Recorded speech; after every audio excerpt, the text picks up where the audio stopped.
Amados irmãos, queridos amigos, tudo bem com vocês? Que a graça maravilhosa de Jesus Cristo, o grande amor de Deus e a doce comunhão do Espírito Santo esteja com você, esteja em você e com toda a tua família. Amados, eu quero agradecer a cada um de vocês por assistir o primeiro vídeo da nossa jornada e que Deus continue iluminando você, a sua vida, os seus planos e que os céus derrame hoje bênçãos sem medida sobre a tua casa. Continua compartilhando essa mensagem. Continua assistindo até o final e deixa o like para promover o vídeo dentro da rede do YouTube. Deus é contigo.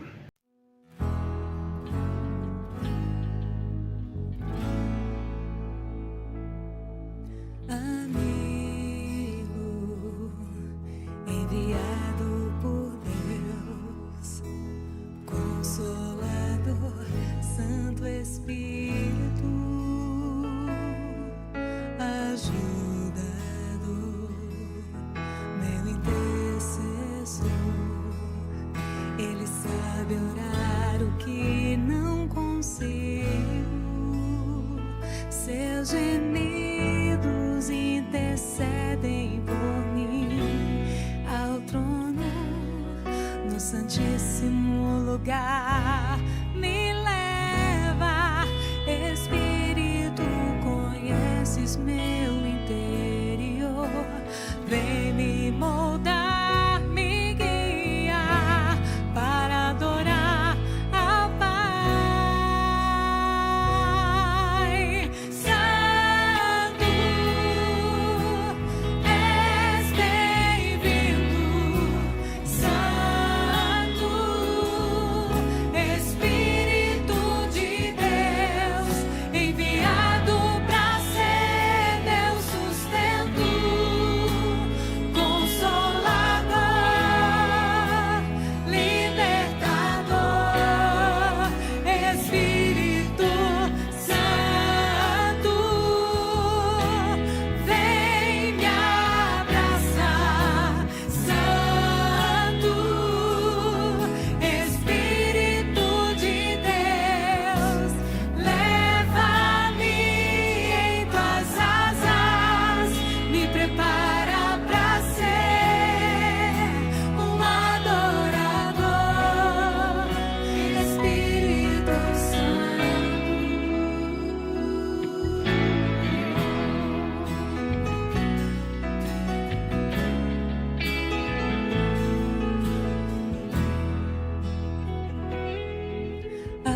Vamos orar. Maravilhoso Deus, meu querido Pai, Criador dos céus e da terra. Eis-me aqui, Senhor, ou melhor, eis-nos aqui, diante de Ti, para adorar e exaltar o Teu santo nome. Aceita nosso louvor, a nossa adoração, aceita a nossa vida, Pai. Temos nossos percalços, nossos problemas, nossas dificuldades, nossas lutas, nossos medos e anseios, e colocamos tudo em Tuas mãos, ó Deus, para que em nós e através de nós o Senhor realize grandes coisas neste mundo. Queremos ser instrumento em Tuas mãos. Queremos ser uma bênção em Tuas mãos. Aceite a nossa adoração, aceite a nossa vida, aceite os nossos sonhos, aceite a nossa oração e, acima de tudo, ó Deus, visite neste momento a cada pessoa que está assistindo essa mensagem. Que a bênção do Senhor repouse sobre nós. Que sejamos curados pelo Senhor, transformados, burilados, alcançados pela graça maravilhosa de Jesus Cristo e pelo poder do Espírito Santo. Nós oramos a Ti, te pedindo a iluminação da Tua palavra para estudarmos este livro tão precioso, que possamos hoje aprender mais de Ti, através da iluminação do Espírito Santo. Nós oramos ao Senhor e Te agradecemos em nome de Jesus Cristo. Amém. Meu querido, abra sua Bíblia. Abra sua Bíblia. Efésios capítulo 1. Eu falei ontem que a gente ia analisar um pouquinho a questão do selo aí, do selamento. Existe uma tremenda ignorância acerca do tema, mas no versículo 13 está escrito assim: em quem vocês agora estão, depois que ouviram a palavra da verdade, o evangelho da vossa salvação, vocês foram selados com o Espírito Santo da promessa. Depois nós vamos pegar a questão do resgate da herança, no verso 14, mas vamos conversar um pouquinho sobre a questão do selo. Existe uma total ignorância acerca do selo na Bíblia. Às vezes, eu costumo dizer que o problema não está na Bíblia, o problema está com a gente. A gente é que tem, infelizmente, se colocado numa posição em que a gente quer modificar a Bíblia. A gente quer modificar a palavra de Deus, e a palavra de Deus não pode ser mudada. Então, duas coisas importantes antes da gente estudar sobre essa questão do selamento, é a questão da importância do selo e as duas características principais do selo. Qual é a primeira característica? Ele identifica o proprietário. Quem é o dono da herança? Quem é o dono do terreno? Quem é o dono do escravo?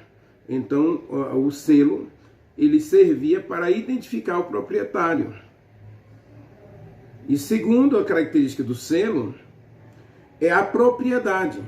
Então, no verso 14, aí diz que nós somos propriedade de Deus. Então, o selo tinha essas duas características. Primeiro, quem é o dono? Segundo, quem é o servo? Ou a quem você pertence? Lá no livro de Levítico, capítulo 19 de Levítico,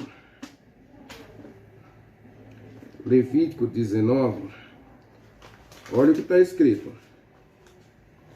Leia comigo, Levítico 19. E depois a gente vai ler 1 Pedro. Capítulo 19, versículo 2 e 3, está escrito assim: fala a toda a congregação dos filhos de Israel, vocês me serão santos, porque eu sou santo.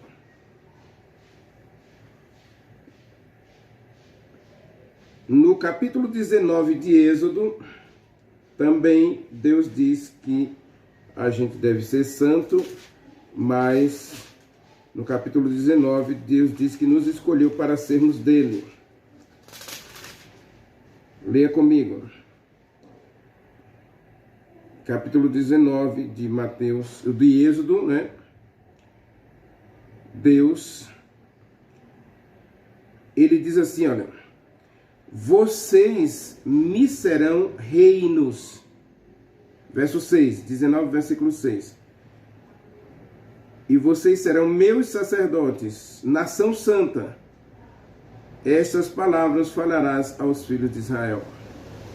Então veja que a Bíblia aqui apresenta essas duas características.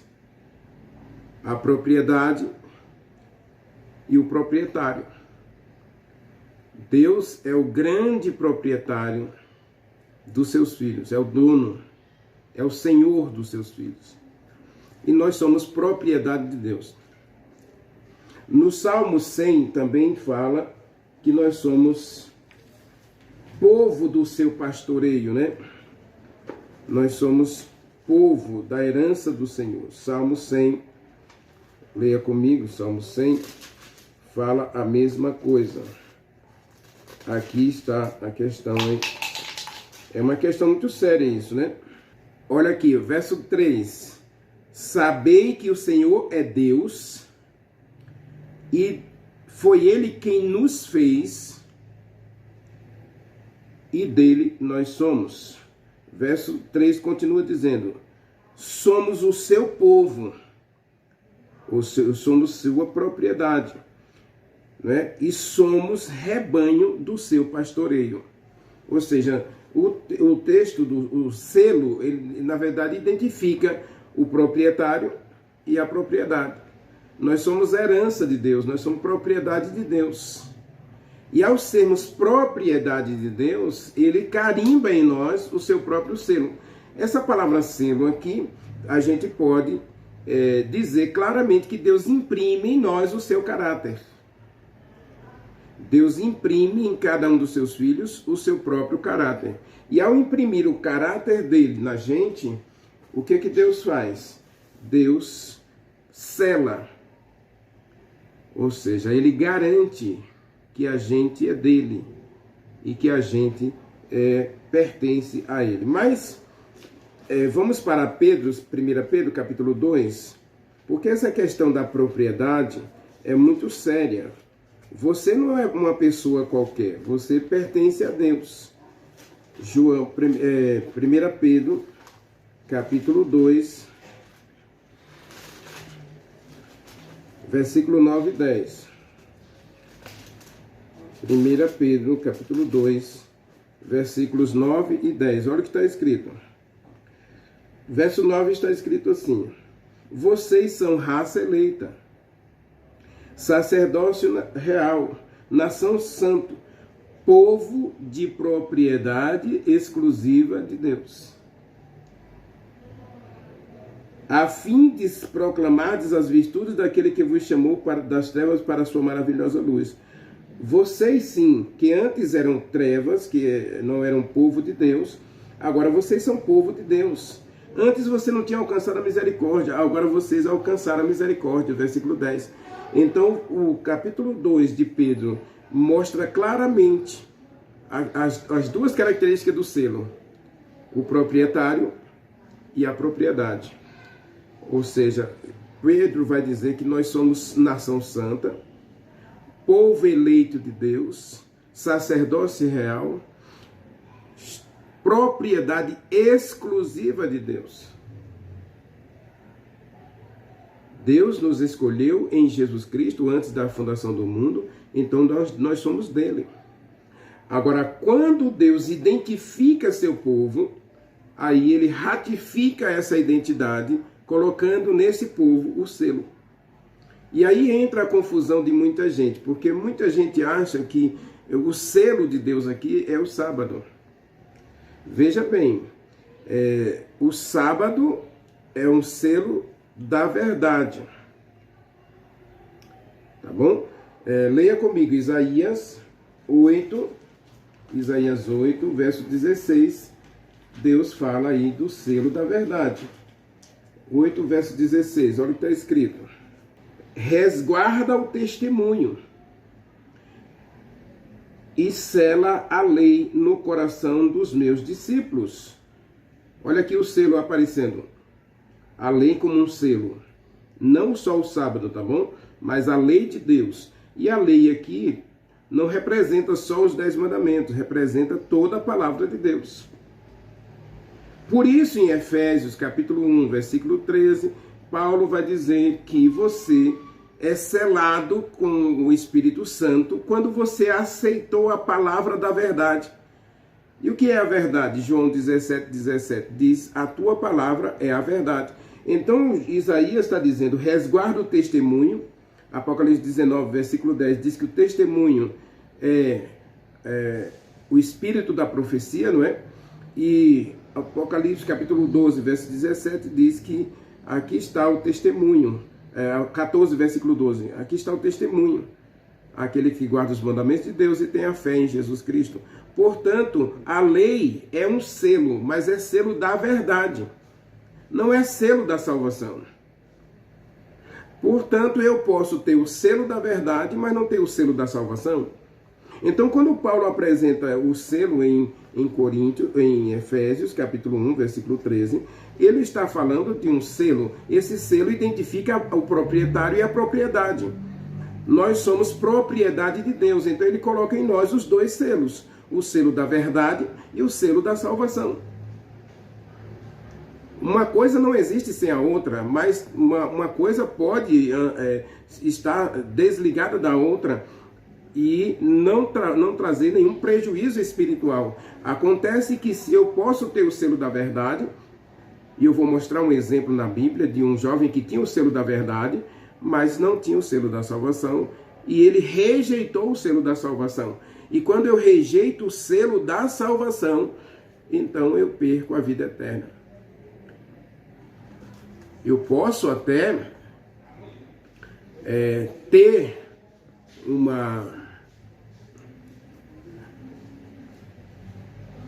vontade da salvação, mas na verdade eu vou perder o selo da salvação. Por quê? Porque eu perco a necessidade da salvação. Eu vou explicar melhor para a gente. Você vai entender melhor quando a gente lê a história do jovem rico. Leia comigo Mateus capítulo 19. Vamos estudar um pouquinho a vida do jovem rico, porque aí você vai entender a questão dos dois selos. O selo da verdade é uma coisa, o selo da salvação é outra. Tá bom? No Novo Testamento, nós encontramos aqui, especialmente em Efésios, capítulo 1, capítulo 4 e Coríntios, capítulo 1, nós encontramos aí a questão do selo da salvação.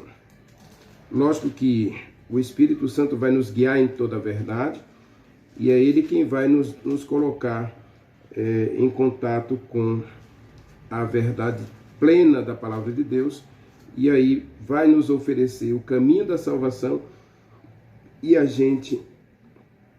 o que acontece é que quando a gente encontra-se com Jesus Cristo, a gente abre o coração à verdade, a verdade nos liberta, e aí agora a gente é selado com o Espírito Santo, tanto na lei de Deus, que é colocada em nosso coração, Ezequiel 36, versículo 26, e Hebreus capítulo 10, versículos 15 a 17. A gente vai ler os textos para você entender direitinho, mas vamos conhecer aqui um exemplo, a questão aí do filho pródigo. Mateus capítulo 19, versículo 16 em diante, diz assim: Eis que um jovem, aproximando-se dele, perguntou: Mestre, o que eu devo fazer para ter a vida eterna? Jesus Cristo respondeu a ele. Em Marcos capítulo 10 diz que Jesus Cristo amou esse jovem. Jesus Cristo viu sinceridade na pergunta desse jovem. Mas uma coisa é sinceridade. Alejandro Bulhon, ele costumava dizer o seguinte: tem muita gente sinceramente equivocada. O cristianismo está repleto de pessoas sinceras, mas equivocadas. Por quê? Porque uma coisa é a questão da salvação, outra coisa é a questão da verdade. Deus nos salva, Deus nos liberta para vivermos a verdade.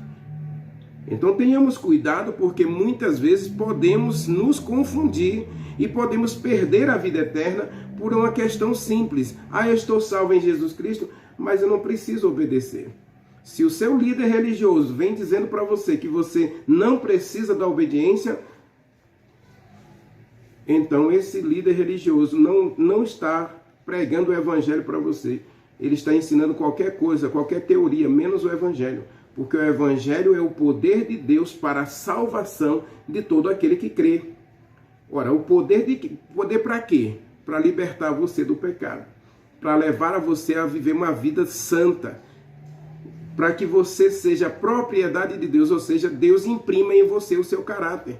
E o caráter de Deus, os atributos de Deus se refletem na lei. Então você precisa do selo da verdade. Aí o jovem rico chega para Jesus Cristo e diz: eu quero ter a vida eterna. Ele era sincero. Ele estava sendo sincero, mas estava totalmente equivocado, porque o verbo aqui é fazer. Não há como eu fazer um caminho para o céu. A obediência nunca salvou ninguém. A obediência deve ser fruto da salvação. Por isso o livro de Efésios, capítulo 1, apresenta que Deus trabalha em nós. Deus nos predestinou, Deus nos deu a herança, Deus nos deu a vida eterna em Jesus Cristo, e Ele trabalha através do Espírito Santo, colocando em nós o selo da verdade e o selo da salvação. Jesus Cristo respondeu para ele: por que você me chama bom? Porque você pergunta acerca do que é bom. Bom só existe um. Se você quer, porém, entrar na vida, guarda os mandamentos. Jesus Cristo toca numa ferida desse jovem. E ele vai dizer: olha, Senhor, verso 18. Quais deles, Senhor? Jesus Cristo responde: não matarás, não adulterarás, não furtarás, não dirás falso testemunho. Ou seja, a segunda tábua da lei de Deus, dos 10 mandamentos. Jesus Cristo não tratou aqui de nenhum dos 4 primeiros mandamentos, mas só dos 6 últimos mandamentos. Onde estava o problema do jovem? Honra teu pai e tua mãe, amarás o teu próximo como a ti mesmo. Versículo 20, respondeu-lhe o jovem: eu já observo tudo isso, desde que eu sou uma criança. Desde criança eu guardo todos os mandamentos. Então esse jovem tinha o selo da verdade. A religião para ele era pautada na obediência a mandamentos. A vida espiritual dele se resumia à obediência a mandamentos, a cumprir ritos religiosos ensinados por seus pais. Então esse jovem tinha o selo da verdade. Agora Jesus Cristo vai oferecer a ele o selo da salvação. Verso 21. Disse-lhe Jesus Cristo: se você quer ser perfeito, e observe a expressão ser perfeito, o verbo já mudou. Não é mais fazer. Jesus Cristo diz agora: se você quiser ser. O jovem chega para Jesus Cristo e diz: o que eu devo fazer? Está em mim. O poder para mudar, o poder para ser transformado, o poder para ser perfeito, está em mim. Agora Jesus Cristo aponta para ele um novo caminho. Você precisa ser. E Jesus, se você quiser ser perfeito, deixe tudo para trás, venda todos os seus bens, distribua entre os pobres e siga-me. Olha aqui a oferta da salvação. Jesus Cristo disse que esse jovem teria um tesouro no céu e a vida eterna. Seguir a Jesus Cristo, aceitar a Jesus Cristo, amar a Jesus Cristo. Ele continuaria guardando mandamentos, mas o que acontece é que em Jesus Cristo, e é por isso você precisa assistir a mensagem número 1, porque é em Cristo que você vai ser perfeito, é em Jesus Cristo que você vai ser aperfeiçoado para refletir o caráter de Deus. Não é você fazendo coisas para Deus, é você andando com Deus, é você tendo uma vida espiritual relacionada e guiada por Deus. Nós precisamos no nosso dia a dia entender uma coisa de uma vez para sempre. Nós não somos nada sem Deus. O jovem queria fazer tudo para Deus e Deus disse: você precisa ser. Você quer ser perfeito? Então siga-me. E eu vou dar a você um tesouro no céu. E por fim, a vida eterna. E aí o jovem rejeita essa oferta. Diz o texto, verso 22, ele, porém, ouvindo esta palavra, lembra da mensagem anterior? Que o grande e grave problema do cristianismo moderno é que ninguém está ouvindo a Deus. Estamos ouvindo tanta gente, tantos filósofos, tantos ensinadores, tantos técnicos, tantos palestrantes, mas não estamos parando para ouvir a voz de Deus. Esse jovem aqui, ouvindo esta palavra, o seu ouvido estava tão embotado pelo pecado, estava tão embotado pelas tradições, pelos costumes, que ele simplesmente disse não a Jesus Cristo. E ao dizer não a Jesus Cristo, esse jovem diz não à salvação. Ele vira as costas, diz o texto, ele virou as costas para Jesus Cristo, ele se retirou triste porque ele era muito rico. Então, ao virar as costas, ele rejeita o selo da salvação. Ele não pode ser selado com o Espírito Santo. E aqui eu tenho que dizer uma coisa séria para todos nós. Deus quer salvar a mim e a você, mas Deus não pode, jamais poderá salvar aquele que diz não ao Espírito Santo, que diz não a Deus. Deus não pode levar para o céu aquele que não quer ir para lá. Quando muita gente hoje fica dizendo que Deus predestinou uns para se salvar, outros para se perder, isso é mentira. Porque, na verdade, o livro de Efésios, eu convido você a ler de novo o capítulo 1 de Efésios, depois você faz uma análise sozinho, você pode mandar perguntas para mim, inclusive, não é? Aí no versículo 3 diz, bendito seja o Deus de nosso Pai, de nosso Senhor Jesus Cristo, que nos abençoou com toda sorte de bênçãos espirituais nas regiões celestes. Verso 4 diz que ele nos escolheu antes da fundação do mundo para sermos santos e irrepreensíveis perante ele. Verso 5, nos predestinou para ele, para a adoção de filhos. Versículo 11, nele fomos feitos herdeiros do céu, herdeiros e co-herdeiros com Jesus Cristo. Versículo 12 diz que nós devemos ser para louvor da sua glória. E versículo 14 diz que nós somos a herança do Senhor, e o Espírito Santo garante que essa herança, Deus vai vir buscar, resgatar essa herança. Então, se você tem dúvidas, eu convido você a ler mais 2 textos comigo acerca do selo, aí mesmo em Efésios, capítulo 4, versículo 31, está escrito, ó, versículo 30, desculpe, não entristeça o Espírito Santo. Eu vou fazer uma mensagem só nesse texto aí, mas ele diz assim, porque vocês foram selados com o Espírito Santo. Então aqui é o selo da salvação, meu irmão. Você precisa cuidar para preservar, para conservar a sua salvação, porque você tem em você o selo de Deus. Ou seja, esse selo aqui é o caráter de Deus imprimido em você, para que você reflita a glória de Deus em você. Leia comigo 2 Coríntios, capítulo 3, tá bom? 2 Coríntios, capítulo 3, versículo 18, está escrito, todos nós, com o rosto desvendado, contemplando como por espelho a glória do Senhor, somos transformados de glória em glória, na sua própria imagem, como pelo Senhor, o Espírito Santo. Percebe? O Espírito Santo é quem imprime o caráter de Deus na minha vida, no meu coração. E o coração aqui é a minha mente. Hebreus capítulo 10, verso 16. São textos que a gente precisa analisar nessa jornada, tá certo? A gente precisa analisar todos esses textos nessa jornada para que a gente possa entender de uma vez por toda o papel do Espírito Santo em nossa vida. Hebreus capítulo 10, versículos 16 e 17, olha o que está escrito. Hebreus 10, versículo 16 e 17. Esta é a aliança que farei com eles, diz o Senhor, porei no coração deles a minha lei. Lembra de Isaías, capítulo 8, verso 16? Sela no coração dos meus filhos a minha lei. Verso 16 diz, eu colocarei minha lei no coração deles e imprimirei as leis em sua mente. E acrescenta, também de nenhum modo me lembrarei dos seus pecados e das suas iniquidades para sempre. Então o Espírito Santo, ele imprime em nós o caráter de Deus, através da lei, da obediência à lei e através da certeza do perdão e da salvação. Tá bom? E aí, Apocalipse capítulo 7, também fala desse selo, né? Apocalipse 7, versículo 3, Deus diz aí que Ele quer selar os seus filhos para a vida eterna. Não danifiqueis a terra, nem o mar, nem as árvores, até selarmos, até colocarmos o selo na fronte daqueles que pertencem a Deus. Então veja, o selo identifica o proprietário e identifica a propriedade, ou a quem pertence a propriedade. Essa propriedade pertence a fulano.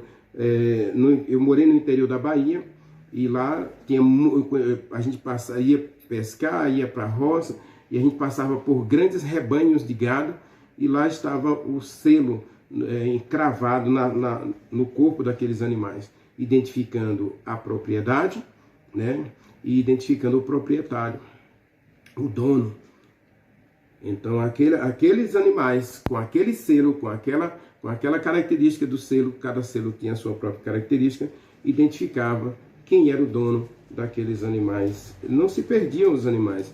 Mesmo que ele ficasse sozinho para trás, todo mundo sabia de quem era e qualquer um podia levar e entregar ao seu dono. E Deus está dizendo que nesses dias finais, ele vai selar um povo para ele, para que Jesus Cristo venha nos resgatar. E é o que está em Efésios, capítulo 1, versículo 14. Né? Deus vem resgatar sua herança. Que herança é essa? São aqueles que foram comprados da terra pelo próprio sangue de Jesus Cristo.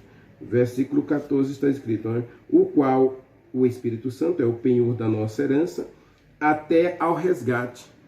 Ou seja, quem vai cuidar de mim, quem vai cuidar de você até que Jesus Cristo venha e nos leve para morar na presença de Deus? O Espírito Santo. Então aqui, aquele que é propriedade de Deus, aquele que pertence a Deus, aquele que anda com Deus, ele não vai ter problema. Por quê? Porque ele pertence a Deus e ao pertencer a Deus, ele simplesmente vai desenvolver nele o caráter de Deus. Então, quando Jesus Cristo voltar, esses aí não serão envergonhados na vinda de Jesus Cristo. Ao contrário, serão colhidos, resgatados para viver na presença de Deus para sempre.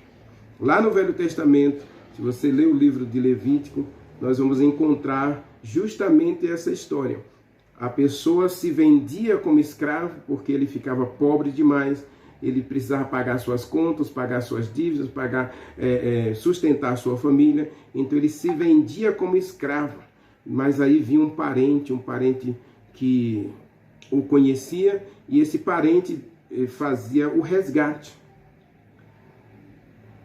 Pagava o preço e dava a ele a liberdade para ele voltar para a sua herança, para ele voltar para a sua casa, voltar para a sua família. Assim Jesus Cristo vai voltar. E o Espírito Santo foi comissionado por Deus para nos proteger, para nos guiar, para cuidar da gente até o resgate da nossa herança. Ou seja, quando Jesus Cristo vier resgatar a herança de Deus, o Espírito Santo nos entregará nas mãos de Deus, perfeitos, aperfeiçoados, santificados em Jesus Cristo. Ou seja, refletindo plenamente em nós o caráter daquele que nos chamou e nos amou neste mundo. É o Espírito Santo, meu irmão, que vai fazer tudo isso.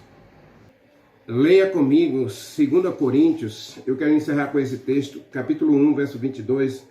Olha o que está escrito. Que também Deus nos selou e nos deu o penhor do Espírito Santo em nosso coração. Quem foi que selou a gente? Deus. Selou com o quê? Com o Espírito Santo. Então é o Espírito Santo que vai garantir a nossa herança, vai garantir o nosso resgate na vinda do nosso Senhor Jesus Cristo, para estarmos para sempre com Deus nos céus. Ore comigo. Maravilhoso Deus, meu querido Pai, Criador dos céus e da terra, obrigado, meu Deus, pelo privilégio de sermos propriedades do Senhor, filhos de Deus. Aceite a nossa adoração, a nossa entrega a Ti, toma-nos para sermos Teus e cuide da gente, transforme a gente e purifica-nos de todo o mal. Dá-nos a alegria, Senhor, de viver como filho, de vivermos o selo da nossa salvação, e de experimentarmos dia a dia o selo da verdade em nosso coração. Que o Espírito Santo imprima em nós as tuas leis e que a gente tenha e reflita o caráter de Jesus Cristo. Nós oramos e te agradecemos no doce nome de Jesus Cristo. Amém. Amém.